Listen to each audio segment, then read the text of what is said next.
নবীকে বলছে আল্লাহ বন্ধু আপনার উম্মতের প্রত্যেকের আমলনামা আমি আপনার হাতে দেখাবো, আপনার হাতে আপনার সামনে পেশ করব, আপনি দেখে কথা বলবেন আমার কাছে। সুপারিশ আপনি কইরেন মানা নাই, কিন্তু আপনি দেখা করবেন। রাসূলুল্লাহ সাল্লাল্লাহু আলাইহি ওয়াসাল্লাম যদি হাসরের ময়দানে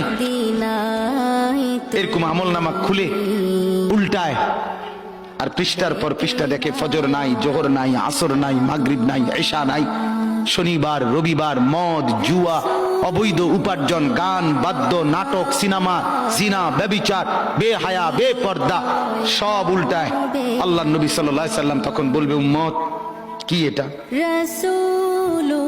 উম্মত আমার 23 বছরের এত চোখের পানির কথা একবারও মনে হয় নাই, কি আনছো এটা আমারে? উম্মত তুমি জানো না আমি যে তায়েফের পাথরের আঘাতে পুরা পিঠ চালনির মতো জাজরা বানায় ফেলছে আমার? শোনো নাই তুমি?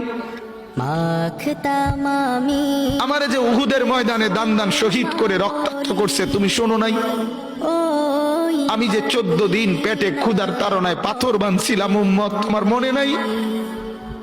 একবারও শোনো নাই আমার ক্ষুধার কষ্ট, আমার পিঠের ব্যথা, আমার দাঁতের ব্যথা, আমার কাঁধে 2টা কড়া ঢুকে গেছে উম্মত?